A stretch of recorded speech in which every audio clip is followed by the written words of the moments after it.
Pain can be a tricky issue for some patients with mesothelioma. It always astounds me that some patients come into my clinic with a significant amount of mesothelioma on the CT scan and have zero pain. So it always surprises me. And then there are other patients who can have significantly smaller amounts of disease, but they can complain of difficulty sleeping because of pain, constant pain in some cases. So I think the CT scans are not really that helpful always in helping us to understand pain. And there are other, pain is a complex issue in patients with cancer and similarly in mesothelioma.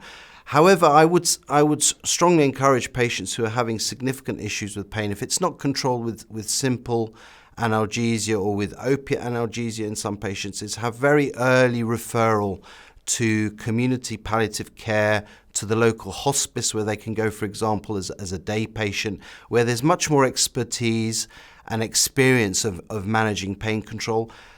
Radiotherapy is another useful treatment, particularly for local pain issues. If there's disease, for example, affecting one particular area in the chest or some mesothelioma that's growing through the chest wall or affecting a bone, radiotherapy can be a very good painkiller for that type of problem. So I think we have increasing options for pain control, and this also comes back to alternative therapies, acupuncture, reflexology. These can also help with difficult pain issues. So I think patients should not feel abandoned. They should actively ask their doctor for referral to palliative care support services. Not because we're discussing here about issues of length of life, but really to focus on some patients' really tricky problems with symptoms such as pain control. Morphine is a very important painkiller and a symptom control drug in patients with cancer, and similarly in patients with mesothelioma. This is a very important drug for controlling symptoms. However, unfortunately, there are some patients who don't tolerate opiates very well. So it's important to discuss with your primary doctor, your oncologist, and also with palliative care support services, whether different types of opiates, for example, a fentanyl patch might help.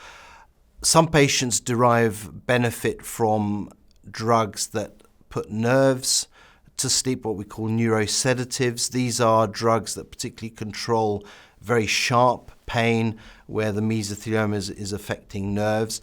And there are also other drugs such as methadone, which can be very helpful in patients with mesothelioma. So again, I would urge patients with difficult symptoms where standard opiate painkillers may not be helping, or the patient becomes very drowsy or is allergic to opiate drugs, to consider other options in collaboration with their doctor and their palliative care services.